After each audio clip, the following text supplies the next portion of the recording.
pilietiškumo dėlionė.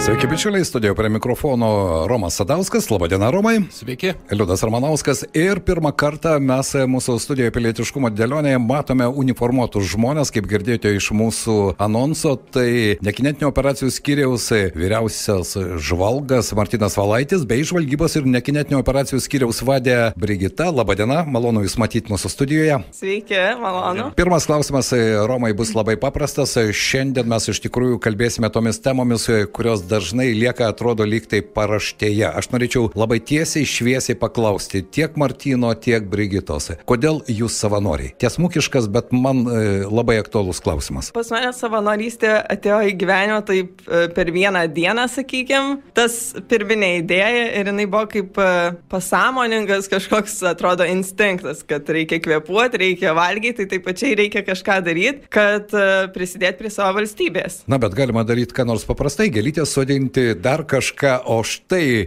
karė savanorė. Iš tikrųjų, karė savanorė aš nusprendžiau, kad būsiu, kai man buvo 10 metų, vieną dieną po kariuomenės pristatymo, tai labai imponavo su mano vidinėm vertybėm, su šeimos vertybėm ir aš taip atsikėliau, grįžau namo ir supratau, kad viskas būsiu kare. Papaskau tėvam, galvojau, kaip galėčiau greičiau, nes iki 18 dar labai daug laukti. Tai dar didelę vertę gyvenime man padarė Šaulių sąjunga be abejo ir po jos, sakau, per vieną dieną tiesiog nieko nelaukus tęsiau tą kelią.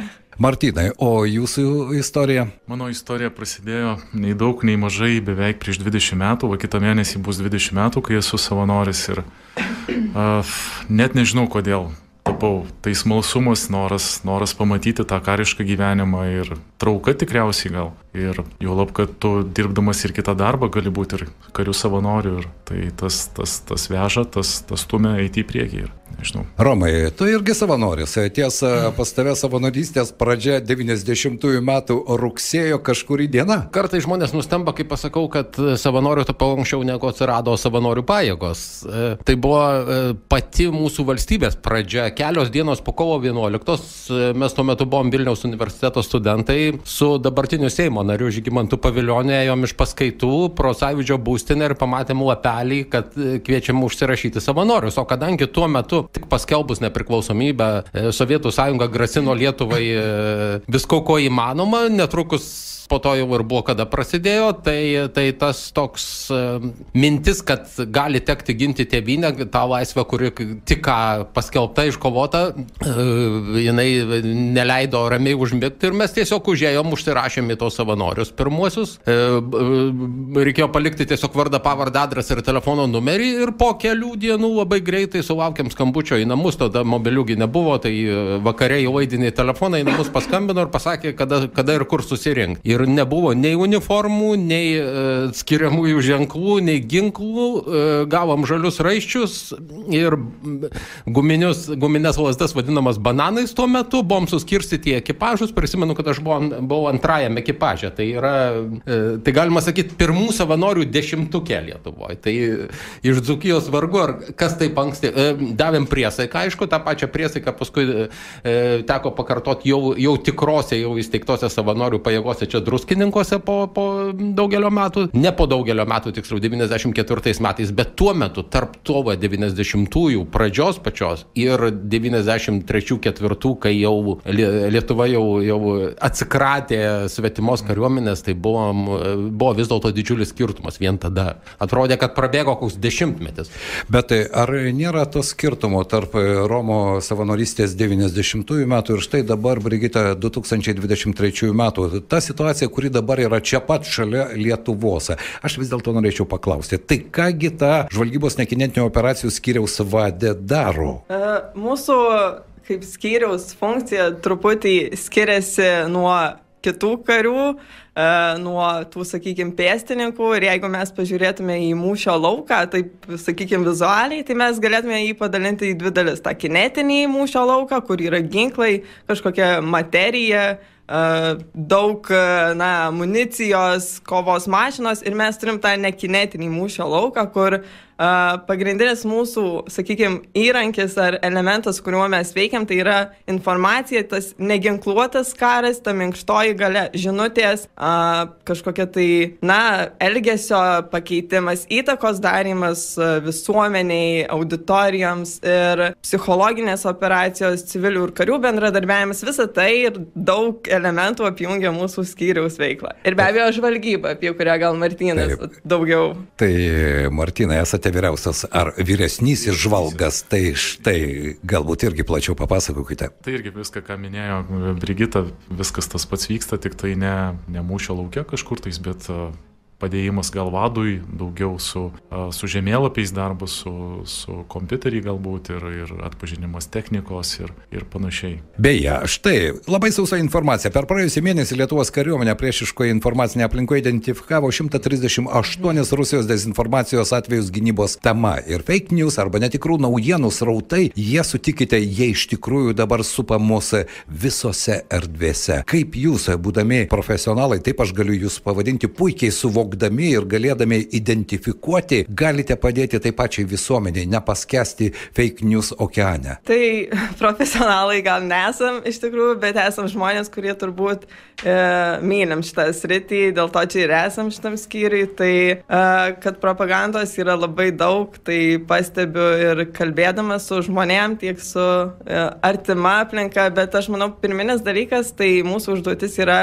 švies visuomenę, pradedant nuo to rato, kurį mes pasiekėm ranką. Tai yra mano tėvai, mano šeima, mano draugai. Ir tiesiog, manau, pirminis dalykas, ką mes galim, tai kiekvieno straipsnio ar kažkokios nuotraukos nenagrinėsim, bet skiepint žmonėm tuos kriterijus, kaip atpažinti tą propagandą, kas tai yra apskritai. Pastaruoju metu, ko gero, labai didelis srautas tos propagandos, tai yra karas Ukrainoje, be jokios abejonės, ar ne? Ir tos įvairios interpretacijos.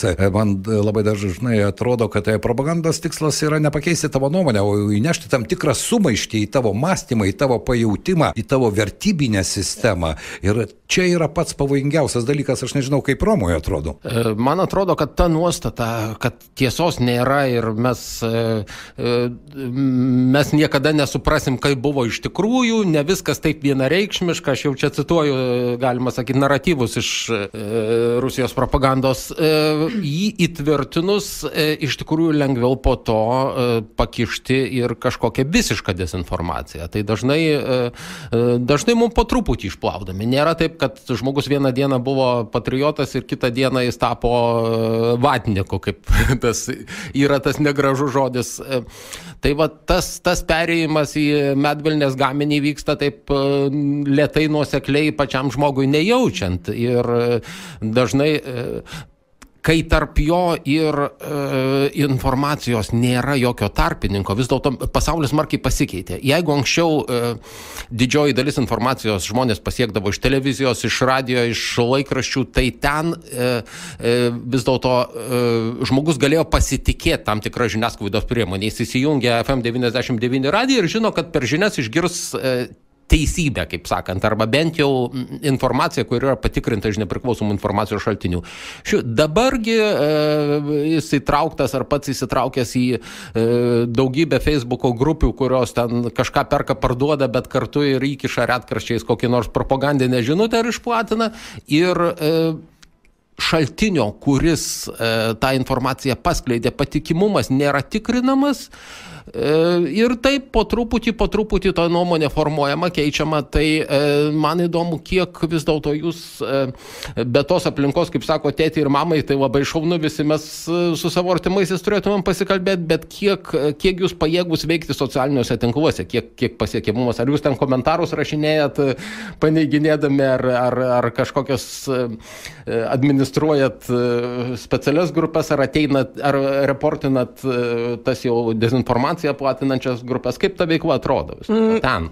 Mes patys nesitraukiam į tą žaidimą, kad komentuot, kažką atsakinėt, nes tiesiog mūsų pagrindinis darbas, bent jau kaip žmonių, kurie supranta, kas yra propaganda, yra ją atskirt, ją atpažint, informuoti aukštesnius savo vadus, kad buvo aptikta, tam, kad būtų kažkaip sureaguota. Bet jau tas sureagavimas yra ne mūsų tiesiog atsakomybės ribose kažkokiose. O kas reaguoja? Toks įspūdis kartais susidaro, kad nėra kam reaguoti, išskyrus visuomenės grupės, kurios savo iniciatyvą tai daro.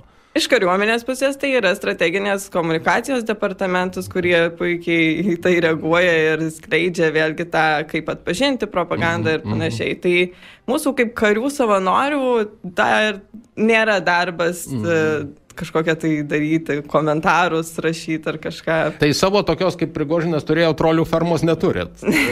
Ir lėšų nenumatyta kol kas Lietuvoje. Neturim trolių fermos ir apskritai mes patys, kadangi nedirbam, nedarom propagandos, tai yra griežtai draudžiama, nes mes galim vykdyti tik tais treniruotis, vykdyti psichologinės operacijas, kas yra ne propaganda. Taip, bet jūs jas treniruojatės, bet jūs jų nevykdot. Ar jūs jas vykdot vis dėlto? Treniruojamės savo kuopos lygmenį. Aišku. Martynai, norėčiau paklausti, štai ir Brigita kalbėjo, kad per ištiestos rankos ar ne atstumą pirmiausia reikia kalbėti su artimos aplinkos žmonėmis. O jūs pastebite, kiekvienas esame mes tam tikros bendruomenės atstovas, tam tikros visuomenės pilietės, pastebite, kad vis tik tie naratyvai, propagandiniai naratyvai vienokia ar kitokia forma, jie vis dėlto suranda tą objektą ir mūsų visuomenėje. Taip, tai man atrodo pirmiausiai viskas priklauso nuo žmonių ir tie žmonės, kurie priešiškai nusiteikia, tai tikrai juos ir suranda. Vat jie ieško gal kažkokių, tai nežinau, kaip čia pasakyti, ir tokių įdomesnių situacijų, kada kaip jūs minėjote, išeina iš žiniasklaidos kažkas tai va tokio pamenkinančio ar mūsų pajėgas ar visą kitą, ir žmonės tiesiog ieško tokių dalykų, kad jiem patinka, galbūt jie priešiškai nusiteikia. Ir tokių yra, kas blogiausia, nemažai žmonių yra ir pas mus Lietuvoje, kurie tiesiog galbūt tą melą labiau priima už tiesą. Galėčiau paantrint, Martynai, dar pasakyti, kad iš tų visų psichologinių tyrimų, kad propaganda linkia tikėti labiau yra pikti žmonės, tie, kurie yra kažkuo nusivylę, ypatingai valdžia ir tam tikros temos, kurios yra žmogui labai sukeliančios stiprias emocijas. Tai va tas taikinys propagandos identitetas, žmogaus sugriautą identitetą, tai va tada labai lengva yra va tuos piktus žmonės suvaldyti. Juos kažkokiu būdu paveikti ir po to, žinoma, valdyti, siunčiant vieną ar kitą naratyvą, o jie keičiasi labai greitai. Romai, ko gero, nuo tos geopolitinės, kaip tai banaliai beskambėtų situacijos, labai greitai keičiasi ir propagandiniai naratyvai, ar ne? Ir jie gana greitai reaguoja. Štai Romas paminėjo, kad galbūt ne visada visuomenė išgirsta tą atsaką, nors tie patys kariuomenės atstovai, analitikai, jie iš tikrųjų tą darbą atlieka, galbūt jo pateikimas visuomeniai kartais būna, šiek tiek lėtesnis išanalizavus realią situaciją. Kaip tau atrodo? Pateikimas visuomeniai galbūt būtų ir normalus, jeigu mes... Tai vis dėlto dalis yra ir mūsų atsakomybė žurnalistų. Paieškoti tos informacijos, tų atsakymų, kartais ir kreiptis į institucijas, kad jos iš karto sugebėtų atsakyti, nes jos pasiruošę yra dažnu atveju atsakyti, tik tai mes jų nepaklausėm. Kitas dalykas, kad tie svetimi naratyvai pas mus į mūsų viešąją erdvę persisunkia labai aplinkiniais keliais. Kartais ateina, pavyzdžiui, kažkokie pranešimai iš vakarų žiniasklaidos, į kurią patekia iš rusiškų šaltinių, ir mes jau, jeigu esam iš anksto nusiteikę kritiškai vertinti rusiškų šaltinių, suprantam, kad ten žiniasklaidos nėra, kad viskas, ką jie transliuoja, yra daugmaž pajungta vienam tikslui, tai kai tai apeina aplinkiniais keliais ir per didžiasias naujienų agentūras vakarų įsiskverbia ten, kaip pakalbintas kažkoks anoniminis šaltinis, ypač va tam kariniam temam, tada mes jau žiūrim visiškai kitaip ir mūsų tos pačios naujienų agentūros ramiausiai ištransliuoja tai, kas iš esmės yra atkartojimas nemažos dalies rusiškų pasakojimų. Pilietiškumo dėlionė.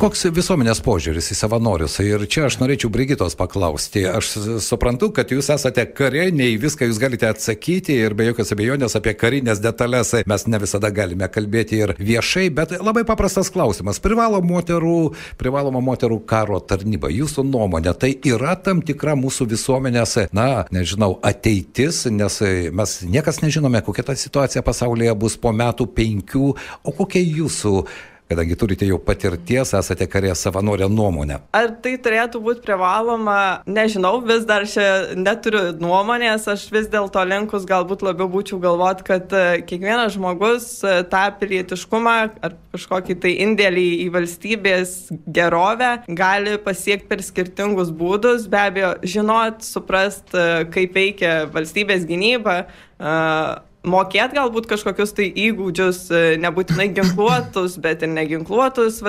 pilietinio pasipriešinimo atveju yra labai gerai, bet galbūt kai kurios moterys galėtų save rasti kažkur tais kitoj sferoj, būtent vėlgi toj pačioj žiniasklaidoj, kažkokiuose tai labiau nekinetinė mūšio lauke, galbūt kai kurios gali būti tikrai puikios karo medikės ir panašiai, bet ar kiekviena turėtų būti pėstininkė ir privalomai, tai tikrai nežinau šito atsakymo. Iš tikrųjų, tai taip. Supratau. Norėčiau Martino paklausti. Štai Romas 90 metais tapo savanoriu. Bėga labai greitai. Mes jau įžengėme į nepriklausomos valstybės 40-metį. Jūsų nuomonė, Martinai, ir tuo pat metu Brigitai, ar pats visuomenės požiūris štai į karius savanorius keičiasi ar ne? Aš pastebiu tuos žvilgsnius, kai kariai savanoriai eina ir savaitgaliais, ir dar kažką juos galima pamatyti juk miesto gatvėse uniformuotuose. Ir tie žvilgsniai yra labai skirtingi, o jūs betarpiškai susidurėt su tuo kiekvieną dieną. Kaip jums atrodo, keičiasi mūsų pačių požiūris? Gal bangomis, nežinau net kaip irgi pasakyti, čia tos kartos keičiasi ir kaip aš pradėjau tarnauti, tai buvo 2003 metai.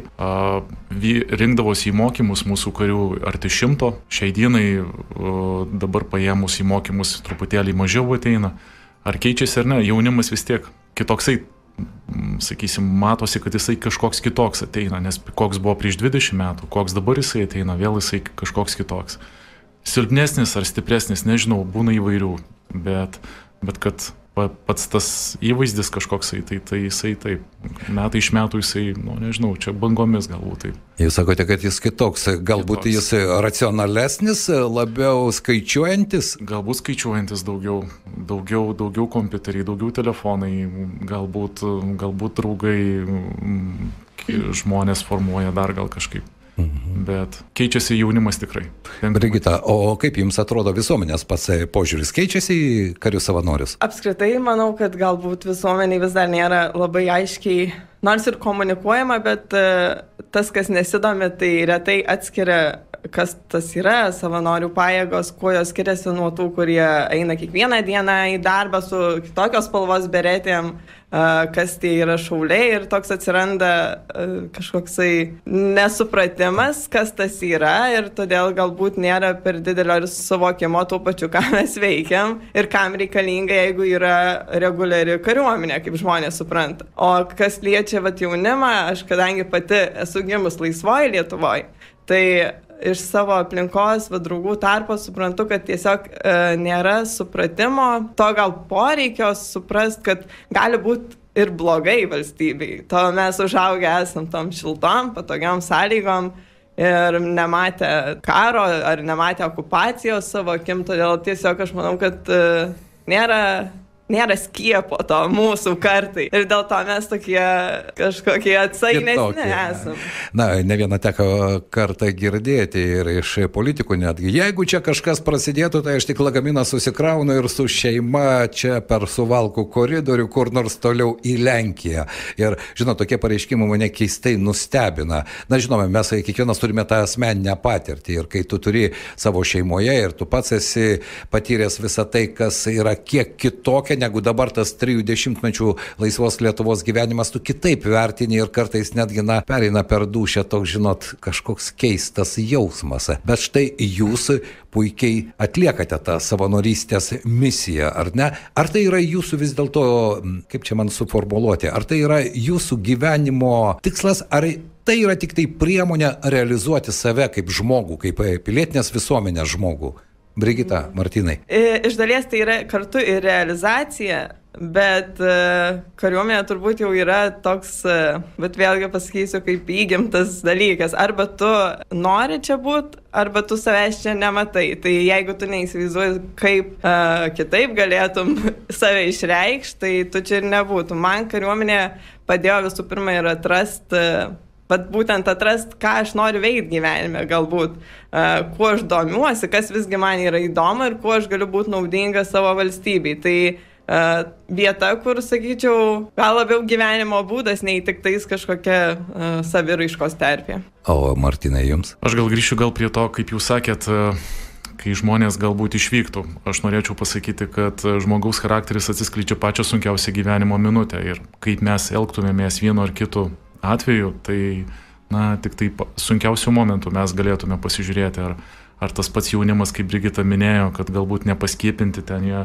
tos senesnių metų, senesnės kartos, ar kur galbūt jaunimas visai kitaip mąsto, tai čia galbūt ir Ukrainoje panašiai žmonės galbūt būtų elgėsi, bet kai pamatė, kad žūsta civiliai žmonės, griaunami miestai ir tu visai kitaip pradedi tada mąstyti ir kitaip elgtis. Jokios abejonės, karas Ukrainoje, ko gero, jisai pakeitė mūsų žiūrėjimo kampą. Mes gyvenome ramiai, saugiai, niekas neįsivaizdavo, kad gali būti tokios įtampos. Romai, štai šiandien į studiją tu atsinešė ir savo 90-ų metų, ar ne, jeigu neklystu, drabužiai, tokį kariškį drabužiai. Jo, 90-ųjų pradžios, Taip. Bet aš prieš tai klausiau savanorių, ar aš turiu teisę į užsivilkti tą švarkelį kokios nors valstybinės šventės proga, ten į Kalniškės mūšio minėjimą ar sausio 13, tai sakė, kad atskirom dalim uniforma nedėvima, bet kaip suvenyram pakabos atsinešti galima daug kur. Tai čia spintoje prakabojo daug dešimtmečių. Ilgą laiką aš iš viso, išskyrus šitą drabužį, neturėjau jokių daiktinių prisiminimų iš to laiko, kol tas pats Žygis Paviljonis man neatsiuntė nuotraukos. Iš to laiko mes manėm, kad visi dokumentai sunaikinti, nes paskui prieš sausio įvykius iš tikrųjų jie buvo naikinami tam, kad jeigu taip jau atsitiks, kad pralaimėsim, sakykim, kad tai netaptų kažkokių represijų pagrindų buvimas pavardės kažkokiuose sąrašuose, bet rado dokumentą budėjimo televizijos bokšte, kur buvo sąrašas žmonių, kurie tą dieną paskirta ir mūsų abiejų pavardės. Tai va, dabar jau turiu bent jau dokumentą. O kalbant apie savanorių pajėgų įvaizdį, vis dėlto toj 90-ųjų pradžioj tai buvo vienintelė struktūra, kuri buvo šiek tiek aiškiau, sakysim, iki 2000-ųjų maždaug to laikotarpio ir dar vėliau, kad jaunimas, kuris norėjo tarnauti Lietuvai su uniforma, eidavo į savanorių pajėgas, o žmonės, kurie vyresni, norėjo pastovėti su vėliava ir uniforma per valstybinės šventes, ėjo į šaulius. Nuo 14 metų, sakysim, kai prasidėjo įvykiai Ukrainoje ir tai visa banga atsirito rūpesčio gynybą iki mūsų, tai šauliai staiga tapo tokiam bangos esančia.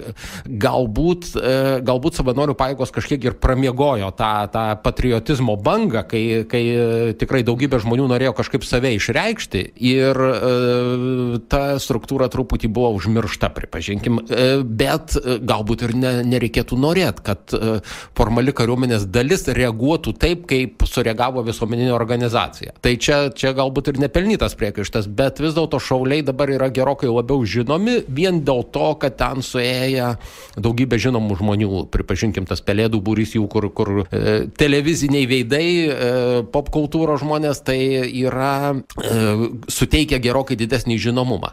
Ir ko mano manimu visuomenė trūksta, tai yra žinojimo tų ribų, kas atsakomybių ribų, kas ką daro. Taip, tai kada man reikėtų eiti, jeigu aš noriu, žinau, kokiu būdu norėčiau, sakysim, prisidėti prie krašto gynybos, ruoštis kažkam, kada man reikėtų eiti į savanorių pajėgas, kada galbūt į šaulius. Va tos informacijos bent jau nemažai daliai visuomenės iš tikrųjų trūksta, kurie tiesiogiai nesusiduria kasdien. Bet čia mes galime ir pabandyti pasiaiškinti su Martynu ir Brigita. Tai jeigu žmogus turi tą intenciją, štai Brigita suprato 10 metų, kad jai to reikia. Ką dabar galėtų daryti jaunas, nejaunas žmogus, kuris irgi neabejingas ir kuris puikiai matydamas tą realią situaciją norėtų prisidėti? Kokie yra žingsniai?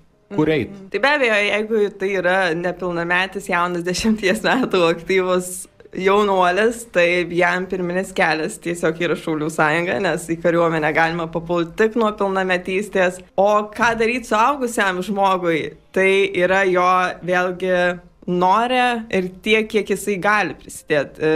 Nors ir šauliai tie patys taip pat yra irgi ginkluoti, ir šaulių būriai ir neginkluoti, tokie patys irgi nekinetiniai. Tačiau kuo visgi skiriasi galbūt, kad Šaulių sąjunga tai yra ta, sakykime, nevyriausybinė, pilietinė, patriotinė organizacija. Savanorių pajėgos vis dėlto yra po kariuomenės, sakykime, sparnu. Mes esam kariuomenės dalis. Jūs vis tiek jau struktūrizuoti, esate struktūroje, ar ne? Taip. Krašto gynybos sistemos struktūroje. Taip, mes jau esam sistemos dalis, mes esam davę kario priesaiką. Turbūt mūsų ta laisvė yra kitokia, jinai yra suspausta į kažkokią tai kario tarnybą.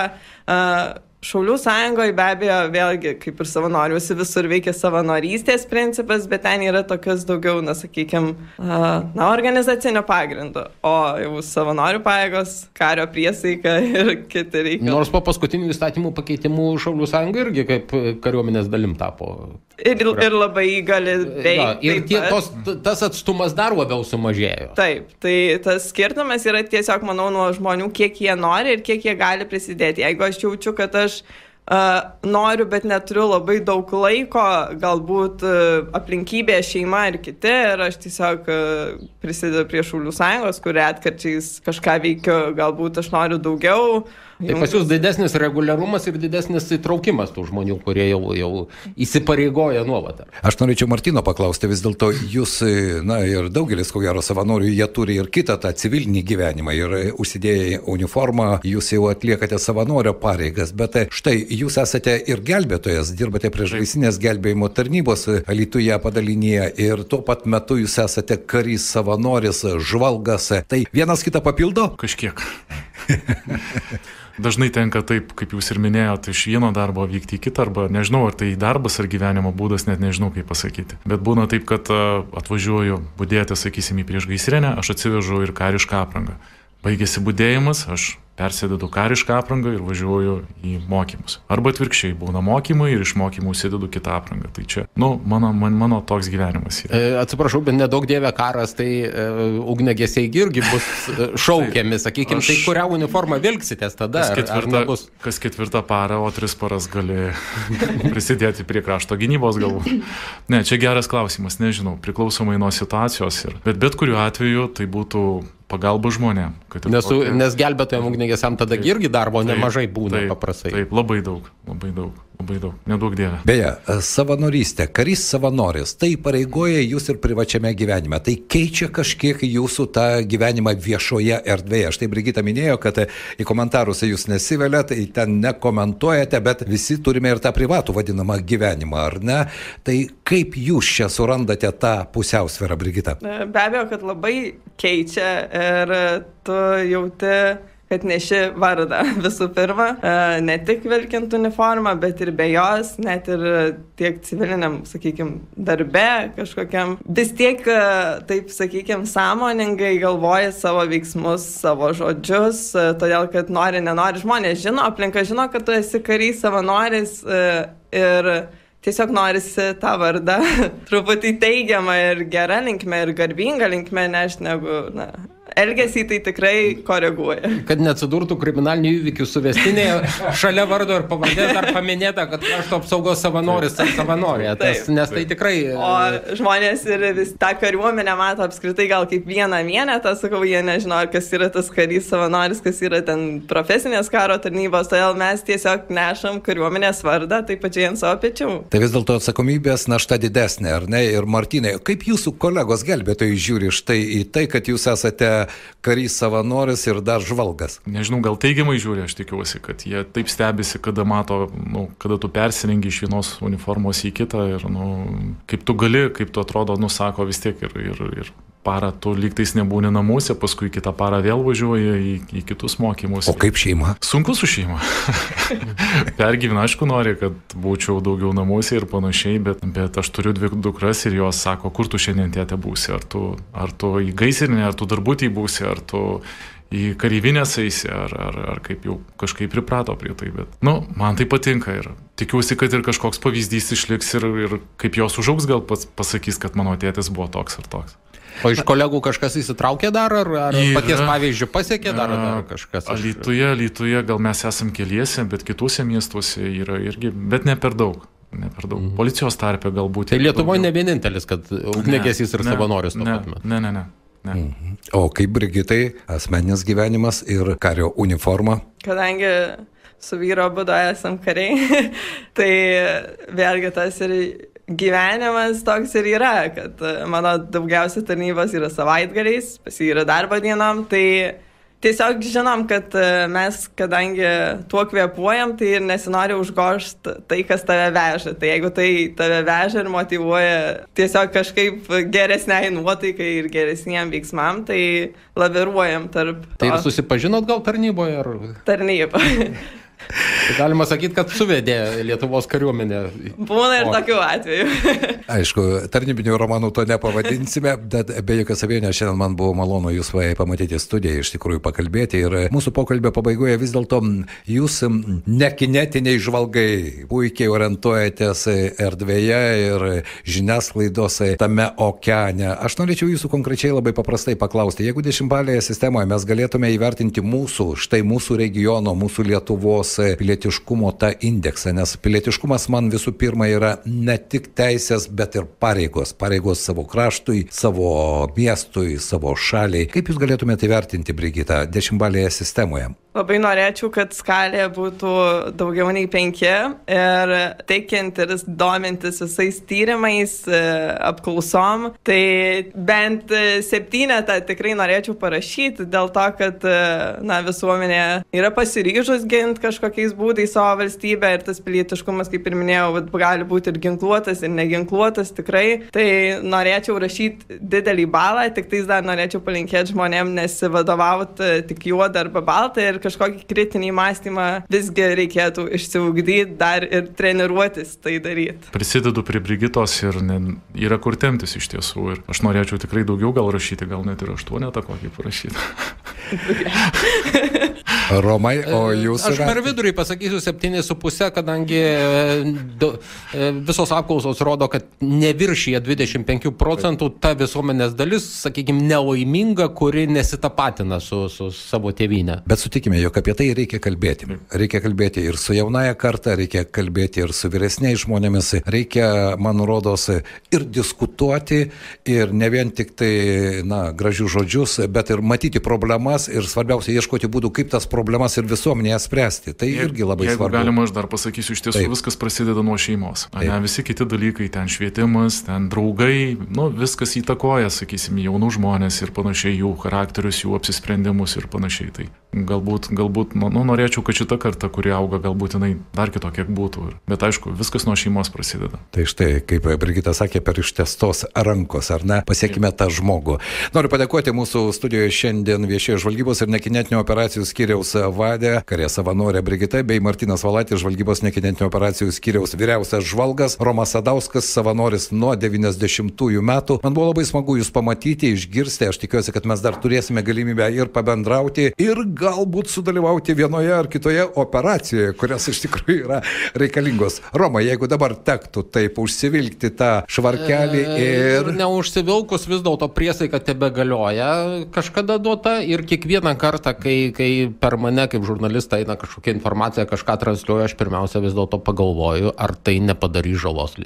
Ar nesulaužysiu tos priesaikos. Tai jeigu kiekvienas žmogus, kuris kažkada gyvenime tą priesaiką davė, prisimins tai aš tai ir norėčiau palinkėti. Tai prisiminkime tą priesaiką. Ačiū Jums už tai, kad buvote mūsų laidos svečiai. Pilietiškumo dėlionė.